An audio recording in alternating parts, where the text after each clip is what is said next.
Hello, and welcome to Intersect, a podcast where we find connection in each other's story. It's me, Lauren, Pastor Jim, and our special guest today, Stan Beasley. Welcome to the podcast. We're so happy to have you. Why don't you take a few minutes and tell all of us who you are? Okay, well, I'm Stan Beasley. Currently, I teach over at Collegedale Academy, teach a dual credit class in anatomy and phys, through Southern for the kids. Own a couple other businesses, kind of a thing. That been with CA about 17 years now. And, wow. There you go.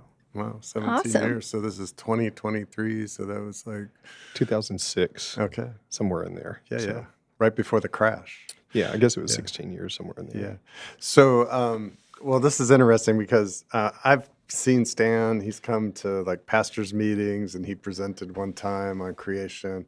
And I wish we were on video because Right. I know when you're presenting and you're like really amped up, you do this thing with your fingers, like. I brought my control pin. Yeah, I have to give like sound effects. So, but no. So, and then we kind of reconnected just a week and a half ago. Absolutely. You were looking for some sunrise tickets because, I'll let you get into. Sure. Maybe just tell me tell our listeners like how this thing like, hey, Pastor Jim, can you get us? And Sunrise is this event that we do on. The Saturday between Good Friday and Easter. I don't know what do they call that in the religious calendar? Passover? Yeah, I guess or something. Passover. I think, is it Sleep Saturday? I don't know what they call it exactly. But anyways, and we have like here at the campus church at Southern, we have this whole thing starts out in the sanctuary, and then people move through the Southern campus, different like scenes from the last kind of 24 hours of Jesus' life, kind of the last week, a little bit of the triumphal entry, and then the Last Supper, and then Right. Gethsemane and the cross, and ending in the gym with the resurrection. And so it's become quite a thing around here. It's been going on, I think, almost 30 years. Wow. And so anyways, Stan reached out to me recently. Hey, I heard maybe you got some sunrise tickets. And so, but Right. tell me like even how you were pursuing those and some of the relationships. Right. Everything's my life's almost like a Forrest Gump thing. I was raised an atheist evolutionist, struggled with creation after, later in life, Yeah. kind of a thing. And then, but we moved up to the Ocoee a few years ago, and I met my neighbor John at the fence. And anyway, it was kind of an intense meeting. It was fun, but he says, first words out of his mouth, if you got a dog, I'll shoot it. And Bible study's down at 6:30. Do you want to come? And I was There like, you go. sure, John. Yeah. Boom. I have to make the dog sound effect there. Yeah, there you go. Because we had no dog, but I was like, okay. He had a problem with the previous owner killing his chicken, so I get it. Okay. Oh, yeah. So we went to, I went with him to Bible studies, and it was a Baptist church. And so, anyway, they're really nice people. They're very in depth in their Bible, and so I've been going on and off on Wednesday nights, and they know I'm Seventh-day Adventist, and so. Anyway, some of the people now have signs in their kitchen going, keep the seventh-day Sabbath holy. and everything. Wow. And so I don't want to give away too much information, but there have been a lot of questions on the Sabbath and things. And so anyway, there was from the church, there were a number of people that wanted to come down for sunrise service. They'd never been, never heard of it. And anyway, praise God, we had rain. Yeah. So Yeah. anyway, Well, it was a special time. and you were just saying how this particular year with the rain and, so they've got, we don't, like, I saw this article, somebody sent it to me, a friend, of like in the Philippines where they actually nail people to the cross. We don't do that. Right. We don't do that. Oh, my. It was a little bit wild. But you had mentioned seeing the thieves that were next to Jesus on the cross, and they have a way of having them there, so it looks realistic, but they're not nailed. But you just mentioned that this particular year, it had an interesting texture, kind of seeing that. Yeah, it did, because usually sunrise, I've only been a couple of times, and it's been years since I've been, but I wanted to go through. My friends were asking, hey, are you going to be able to go through with this? And I said, absolutely, we'll find a way. And but by the time you rolled around to where the thieves on the cross were, they'd been there, I don't know for how long, and it's drizzling rain, and it's chilly outside, it's cold. They're in like a towel, and they're freezing up there. And it just, it's hard, like with the movies, to watch the crucifixion and imagine, because we've been told so much about how a horrific death it is, it's just really hard to put yourself in that point in time, but seeing them shiver on the cross with just a small, small, small glimmer of maybe it was a rainy day, maybe it was cold that day and everything, but it was just a tiny little window in some suffering. You know, Okay, And PSA, there's a gal here in Chattanooga. Her name is Michaela McKibben. She just recently got married to my friend Shane Selby. They're both my friends, actually. And so now she's Michaela McKibben Selby. And together they sing as a part of a group called 11th Hour Worship. And she just released a song in, I think it was January, like 27th. It's on iTunes and Spotify and yada yada. It's called The Thief. And it's written from the perspective of the thief on the cross that said to Jesus, "Remember me when you come into your kingdom." Wow. So just that sense that you got of watching the thieves there and what it must have been like at Calvary, and to think that here the guy between them, there was a time you didn't maybe even know about him, I don't know, but or didn't believe in him. Right. And then to think like the New Testament writers suggest that this guy was actually like also the creator. Wow. So, and you kind of went on this journey from like atheism to like Jesus to he created it all, and here's all the amazing reasons why. Absolutely. If you were to like give us a Cliff Notes, what do you call those things? A dummy's guide for creationism, or those Cliff Notes things where you can pick up where it's like, pop, pop, pop, pop, pop. Right. If you were to give us a little, because I want to also hear some about some other stuff that you're doing, but if you were to kind of like give us some of the highlights that just summarize your journey and then your discovery of the excitement of discovering there's a creator, and Maybe you could call it the evolution of a creationist. Okay, there. Oh, I like that. So, but I was raised an atheist, and it wasn't like we were told there is no God. God was never mentioned. And the Cliff Note version of it would be that I had a close friend. We were really, really close, and she died of cancer. And we got the announcement over the intercom at school. I had no idea about death, that things would end. I was in the elementary school, 3rd grade, I believe. And I went into a depression because if I get close to you, whoever you are, and you die, then I'm hurting again. If I die, you're hurting. So I walled myself out from everybody for years. I would cry myself to sleep every night because life had no meaning, no purpose. Even though I didn't know how to express it, I knew I didn't want to get close to anyone or have anyone close to me. And it was a lousy childhood. And so later in life, in high school, someone said, "Would you like to go to this thing called a church?" You'd seen the buildings. We know what in the world they were. We were public school in a country town. And so went, heard about Jesus, and it clicked. It made sense. Suddenly life had meaning, had a purpose. Baptized, then I was baptized. I want a Bible so badly. Then I was baptized. My dad forbid us to ever go back to church again and took away our Bibles. And so, but the thing is, you cannot take a relationship with Jesus away from anyone. You can take away, you can forbid them going to a physical building. You can take away their Bibles, but you can't take the relationship away. And so, and then when I hit college, still forbidden to go to church. And I would pray each day, "God, help me," where they're telling me, because my major was biology, "Show me you exist," where they're telling me you do not. Because I only had a few weeks of exposure of Christ. And it was such a peace in knowing Christ, even through all the turmoil of growing up in that home.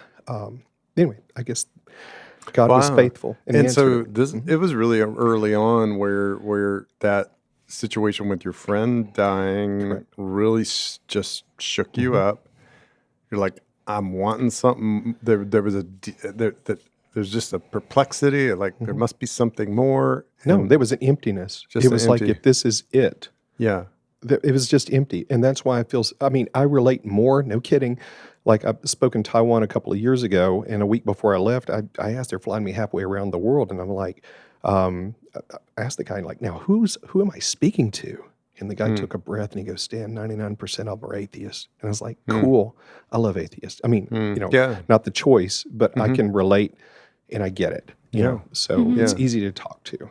Yeah, wow. And I don't argue, I don't debate. But if you want to hear and we can reason together, I'm cool with that. I like that point about not arguing, not debating, because I mean, I think there's sometimes in the field of like creation science and the conversation creation, you'll hear creation versus evolution, But what do you feel like is the most effective way to engage in that kind of a conversation where it's not an argument, it's not a debate, and then when does it become something that feels like it's actually like productive? Usually, now I speak at places. It's normally a church or a church-affiliated hospital. I've spoken to a couple there, and or conventions, but usually Christian conventions and things. So I guess it's a friendly audience. Okay. But when you're taking questions afterwards, Okay. it's a one-on-one, Okay. and it's usually like my biggest hang-up with the possible existence of God is. And then usually I've got some type of response because God answered my prayers daily in college where they were showing me different evolution concepts. And I was like, God, this is a tough one. Help me with this, please. I didn't know how to pray. I would just say, God, help me. And that was pretty much it. And then God was faithful. I mean, sometimes it was instantaneous, sometimes within hours, or usually it was the same day. Sometimes it took a couple of decades. Because there's some really cool things that are going on with physics now that help. But I just take those things on faith and stuff. Yeah. Okay. Like miracles that Jesus did. And So things. you've allowed prayer, like part of your prayer journey Correct. has been to say, Lord, when there's a tough question in the field of science, lead me to a viable, meaningful, rational, or at least Right. it would make sense kind of an answer. Scientifically. Yeah. Because I had no Bible. And Yeah. so God's second book is nature. Yeah. And so interpret it that way. I mean, there were so many answers to prayer. And I do PowerPoints on them now because I was asked 23 years ago by a guy named Rick Grieve, the pastor. Yeah. So anyway, he asked me to speak at his church on creation and evolution. And I didn't get it because I thought we were all on the same page.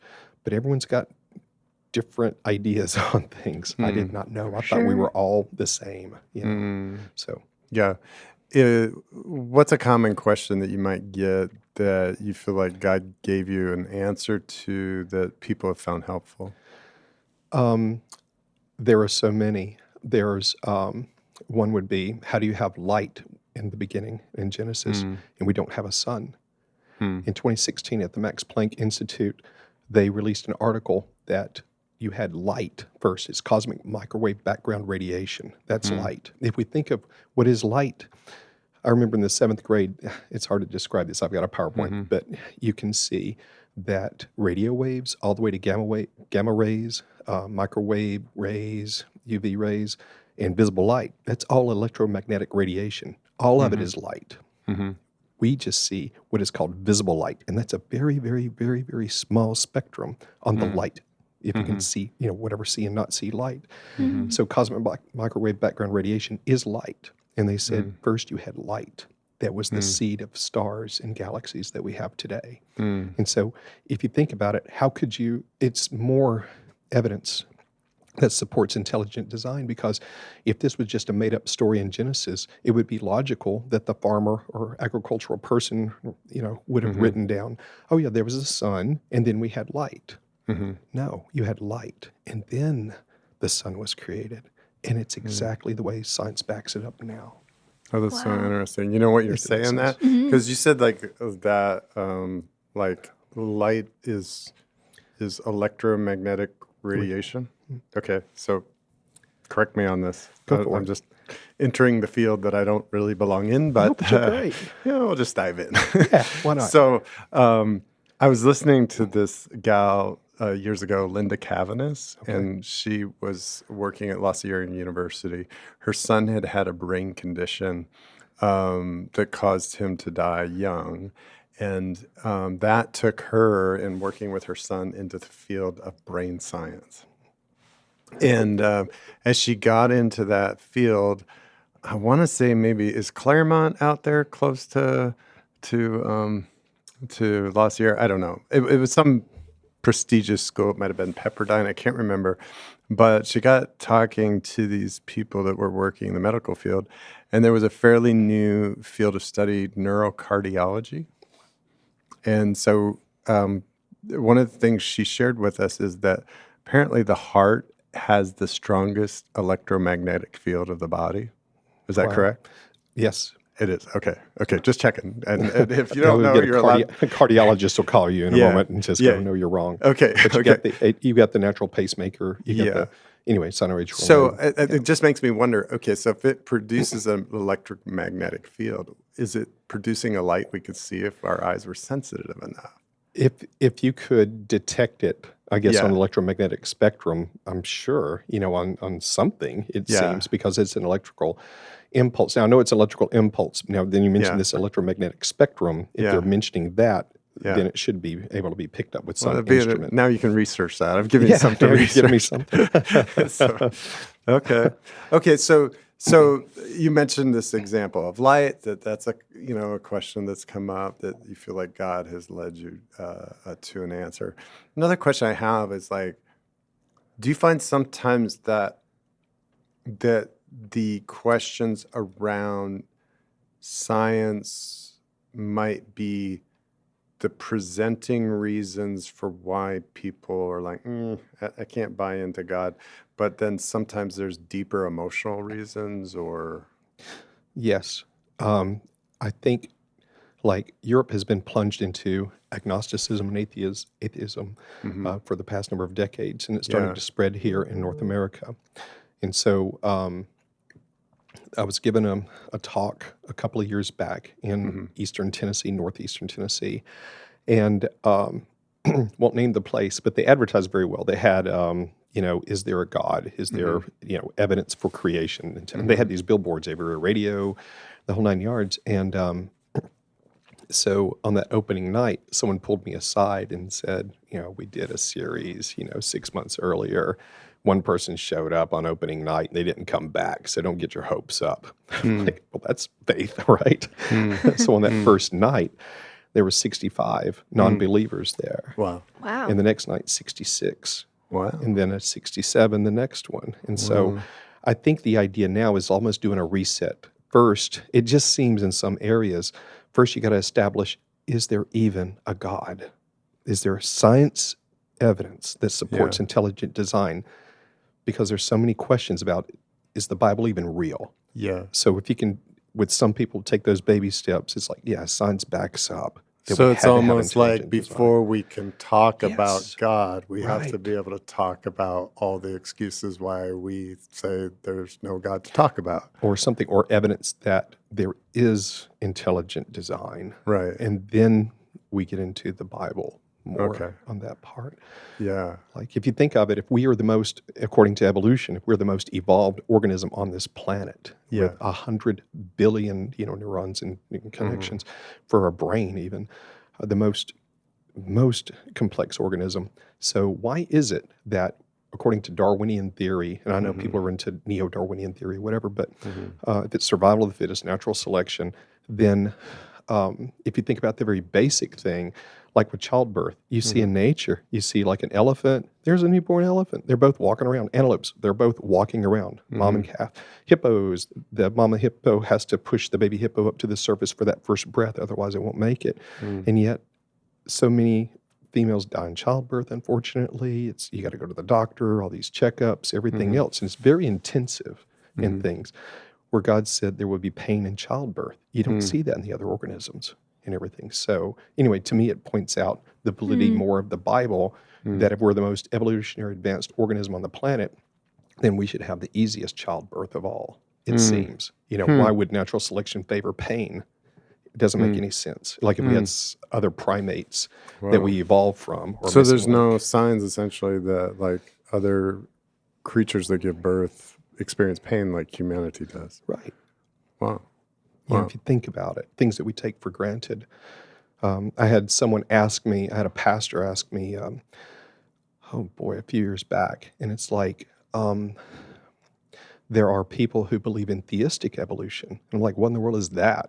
because I don't go digging out these books. I don't read the books on evolution. I just let God, take me on a journey. Yeah. It's like, here's a question. God, help me with the answer. I don't read. I'm sorry. People say, have you read this book on creation? No, I haven't. I don't read it. I just want to be between God and I just want to be pure that way. Wow. And so I don't see the videos. I don't do this. And so anyway, there was the question is that billions of people believe that humanity, God created this world and stepped back, and then we evolved.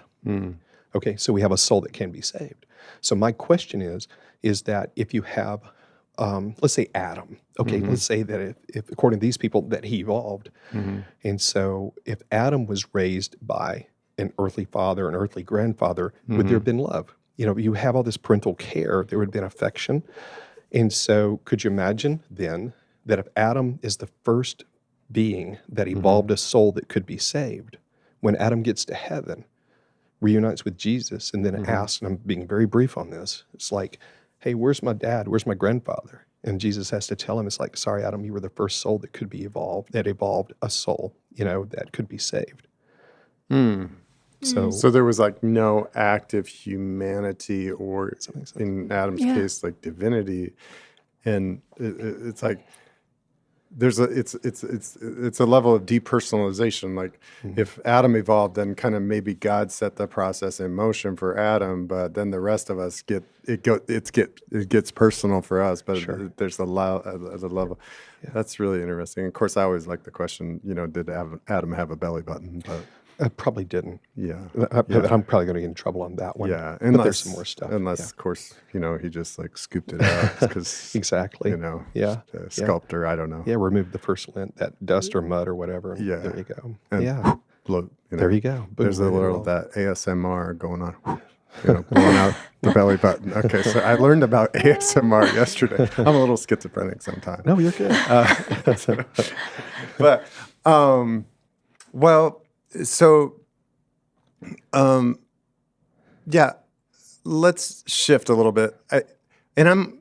I think what I really appreciate about what I'm hearing from you, Stan, is also a desire to be kind in the communication of new information. I think as Christians, sometimes we can fall into the trap of, I remember being 13 years old in the 7th grade and getting into these competitions with my guy friends about who could roast each other the best, And sometimes I've listened to like debates between Christians and evolutionists, and it feels like a roasting session from the 7th grade. And I like the thought of being thoughtful, intentional, clear, but respectful in the exchange. Absolutely, because I respect the atheists, I respect the evolutionists. I do not agree, but I'm not going to bash anybody. Yeah. That just drives a wedge in everything. Yeah. No, that's cool. Okay, so you said something the other day about when we were because we got into this, sometimes God will have these...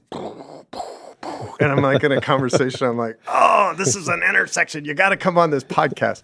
And so you said something, and I want to turn to Lauren, though. Yes. I'm going to tell her what you said, and I want you to share with us what the first thing, how that strikes you, and what your first impression is. So I'm going to tell you what Stan said, and hopefully I get it right. He's going to correct me if I got it wrong. So Lauren, this is what Stan said. He says, in my journey with Jesus, I assume there's always an open door until he makes it clear that it's a closed door. What would you say?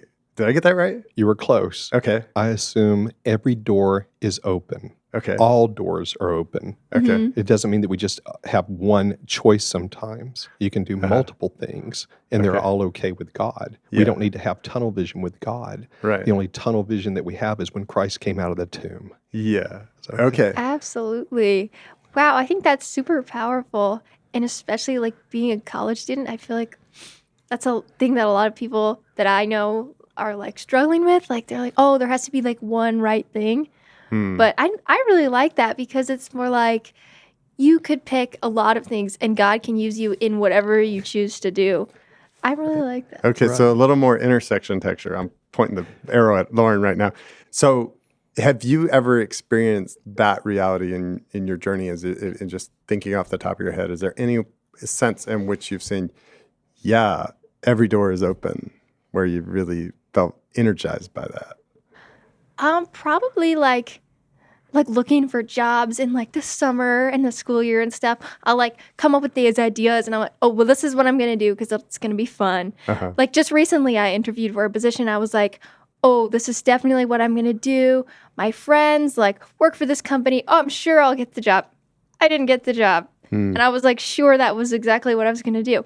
But I feel like I'm not that concerned. Yeah. I feel like God has another position that, and the more I was thinking about it, I was like, well, maybe that wasn't exactly right anyways. So I think for me, mostly like that aspect in jobs, because that's what I'm working through right now, or like positions on campus. So don't be afraid to kind of put yourself out there, because every door is open until, I totally agree with that. I like that saying a lot. Cool. All right. So flesh it out from your side, Stan. You mean like based on history and yeah, maybe just how that's played out in your life journey? Because I mean, you're into science, you're teaching in the schools, but you got some other stuff going on too. Yeah, and I like to say that's more like, I would say secret stuff. When we get off the podcast, I can share more with you guys. All right. Is that okay? It's on the down low. You'll have to buy I don't have a Pantheon or whatever, and he wouldn't even tell you then. So well, just tell us what you can tell us. There you go. Well, I guess if we dialed it back some, if you go back in time, just letting God lead, I was at the C Lab, but there were things that I always wanted to do, and God opened up, as far as science, every door was open to where everything was open. It was where, because I was a visiting scientist at the Smithsonian Institute, dove in hydrothermal vent communities with ROVs, or say remote operated vehicles, submersibles. So was able to dive a couple thousand feet down. I always wanted to do the submarine kick, so I was in the Caribbean. I had the opportunity, but chose not to dive in the fjords of Sweden with a submarine with the Smithsonian Institute and National Geographic. They were out, on some of our cruises. Anywhere in the world. It was the Mediterranean. I did not do the Antarctic, chose not to. Just these different opportunities and things. Did fly for a year in HH-3 Pelican, the year they were going to mothball them, working for, I never met my boss. It was like Charlie's Angels, and it was like, there's Charlie, where it was always a phone call. But he was in Texas, Galveston, and I worked for National Oceanic Atmospheric Administration because I want to do something with sea turtles. So I'd fly once a week in this helicopter looking for sea turtles. I know, it was crazy. And that was working with the Army Corps of Engineers as well to make sure they weren't utilizing, the sea turtles weren't utilizing shipping channels because they would become turtle chowder if they were asleep in a shipping channel if a dredge came by. And so that was part of it. But it was weird because I remember I was diving in the Caribbean on the tongue of the ocean of Andros in 2,000 feet of water. The Navy was doing anti-submarine warfare maneuvers 2,000 feet below us. There were people from British Museum of Natural History, MOBAR, Monterey Bay Aquarium, and anyway, everywhere around the world there were all these scientists. And so when that cruise was over, after a couple of weeks, a few days later, I'm at the Smithsonian Institute taking what would be new species, to the Smithsonian for review.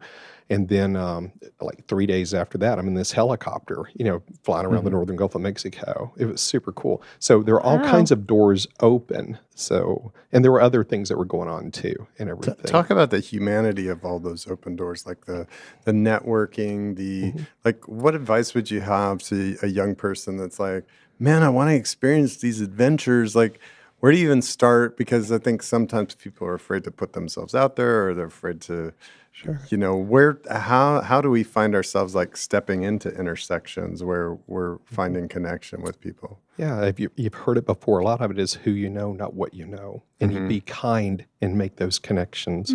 Try and make that connection with an individual who may be in that position, who can help you along the way. I've had different mentors in my life and everything. And if you think about it, I thought about this a couple of years ago. The opposite of a mentor, mentor. So a mentor builds you up. A mentor tears you down. Oh, dude. Snap. It's like, it just popped in my head. Wow. So, and that's why I encourage people, build each other up. There are plenty of tormentors on this world. Why go with the pack? Be your own lone wolf and encourage one another. Yeah. And I'm not perfect, man. I'm a sinner too, okay? Yeah. So there you go. And I think sometimes, like, you don't want to get into the flattery thing where it just feels like not real Right. and fake, and you're trying to get somewhere. But I think when you can genuinely encourage people above, below, or around you, I think encouragement can open up opportunities when it comes from a genuine place, and you're just like, wow, how did you do that? You know, even just like a genuine curiosity. Sometimes people want to tell their story. They want to like say, oh yeah, well, I mean, I had a friend one time, Freddie Russell. He came and did this thing at Rocky Mountain Conference. He was teaching on leadership. He's like, successful people don't mind helping people be successful. And he's like, I'll give somebody $100 bill and I'll say, can I have an hour of your time? And he says, most of the time they won't take the $100, but they'll give me an hour of their time. Wow. So then I called him up when I was back in Hagerstown, Maryland. I was like, hey, Freddie, remember that thing you said? Can I give you $100 to come hang out with you in Baltimore? He's like, no, don't, you know. He's like, just come hang out. And we became friends, you know. Right. And so he does like executive coaching now and travels around and whatnot. And we'll call up, we chat, we visit together. And it's more just this, I just found a friend, Right. you know. Right. And so it's just cool. Exactly. And help me out with this one. I think you know the answer to it. In Jeremiah, it says, I know the... Plans. Oh, that's plural. That's multiple doors. Stan's preaching. Come on. Hallelujah. It's not singular. You know, That's so cool. there was a guy I took out to dinner. I won't tell you his name if that's all right. No, that's fine. And anyway, I was giving him something. I mean, I was showing him something. He goes, hey, that's cool. And I said, you can have it if you want. It was a little something. I can't tell you what it is. And he goes, no, man, the only thing I'm interested in. And he did his hands like about that tall, like a foot high. You know, he just did a signal. The only thing I'm interested in is this tall. And I was like, what is it? And he goes, Oscars, baby. I got 31 of them. So I had no idea he was an Oscar winner. You know, he started his work on a movie called The Godfather and, you know, did all kinds of other things. Wow. Yeah. But, you know, it's like he's going through a lot of doors you know, and everything. So Yeah. And I think at the end of the day, people are people. And, you know, it's just, you begin to realize that, and you realize the greatest gift you can give isn't always like, oh, admiration, but it's more like, oh, wow, I want to know your story. Like, I really want to know you beyond just whatever your accomplishments or achievements are. I'm genuinely interested in your story. And I mean, I remember being in at the camporee, the big thing in the Adventist world. We do this thing called Pathfinders. It's like a co-ed Boy Scout, Girl Scout. And a friend of mine from back at university, Jeff Wines, sees me and he's like, Jim, how's your family? And at this point in his journey, he's like a youth director. And I was like thinking, man, you've gone a long way. You're a bigwig or whatever. And the thought that struck me when he asked that question is like, at the end of the day, the most important questions that we can ask each other is like, you know, how's your family? Right. How's, you know, are you getting time to rest and just chill and be with God, or just enjoy creation? And at some level, just being human, whether it's with somebody that has 31 Oscars, right. or whether it's being able to recognize, you know, like we just did a podcast with this girl, Kim, and she was led to Christ by a homeless woman. And she talked about how this woman was like, you're going to tell us about God? We already know God. You don't need to come down here and blah, blah, blah. And Kim's like, well, I get it. Like acting like, yeah, I understand. And then she said she really stopped and looked at the circumstance and cans on the ground and just, and she said, Kim was like, said that she started to feel stirred emotionally. And then she just said to the woman, you know what? I don't get it. And in that moment, she said it was like a switch flipped and the whole conversation changed. Wow. And then that's when eventually the woman ended up speaking into her life saying, run to the Father, he knows you. Wow. And so I think whether it's the guy with 31 Oscars or the homeless woman that we think we're going to bless and they turn around and bless us, it all starts with just saying, I really want to see you beyond just your circumstances, whether they're downtrodden or whether they're major accomplishments. Right. You know, Right. And Wow. while he's saying, I'm only concerned about something this tall, I'm Right. sure there was way more to him. Right, right, because I know? had no idea that he was Yeah. involved with that. So I was talking to him about some other things, and Yeah. then this just came up. Had no idea, you know? Yeah, yeah. So, and that's the thing too, is sometimes we don't even realize who we're talking to. Right, right, right, right, right. But we were friends. I just had no idea, you know, and everything. So, And that's even more cool that it was just like the friendship formed. yeah, I love that. absolutely. Yeah, it's so cool. Well, what would you summarize from being with us today? Anything you want our listeners to know as we kind of sign off? I mean, there's so much I know you have. You're like a deep well, and Oh no. you know. But anything you would want us to walk away with from today? Well, I guess the one thing that's like always in the back of my head because of the background and the way I was raised and all this ingrained with, you know, of the world and of that thought as far as science thing is that if you think about evolution, you know, it just said that you evolved from a single cell is what they would say over billions of years. The truth is you are born, you grow, you eat, you reproduce, and you die. There is no meaning or purpose to your life. According to evolution, there's really no difference between you and a worm, an invertebrate. There's no difference. Some scientists would put our existence beneath like a virus or a bacterium because in their eyes, that is the kingdom of everything. But with Christ's eyes, we are created. You were created in the very image of God. God formed Adam out of the earth with his own hands. He breathed into his nostrils. He created Adam and Eve in the image of God. Each person listening, you were special. You were created in the very image of God himself. No other being is like that. Satan is in awe because he envied Christ, who created this world that he wasn't allowed to create it. And here we are, created in the image of God. We, male and female, can produce the next generation as a creation. So you have purpose. You were created with purpose. It was never God's intention for us to have heartache or suffering or pain. It was supposed to be only joy and peace and love. And that's going to be restored very soon. So I'd like to leave you with that thought, if that's okay. I think You that's have purpose. awesome. Don't get Awesome. depressed and don't do anything stupid. You have purpose. You're a child of God.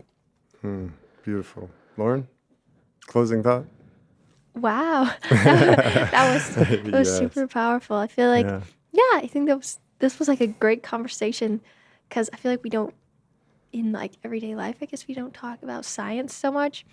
At least in my everyday life. I'm not a science major though. Yeah. Who knows? Maybe my sister does. She's biology. Yeah. But I think it's super important, especially the part that kind of stood out to me was kind of tying in the beginning part of what you're saying, like when you're sharing with people like a difference of their view, like just the kindness aspect, and then like the part of like getting to know who they are, and that way you're able to connect with them. So that's what stood out to me. All right. Awesome. Thank you. So remember, as Mr. Stan Beasley would say, you are created in God's image, special, with a purpose. So may you intersect with him and the people in your circle. Blessings. We'll catch you later.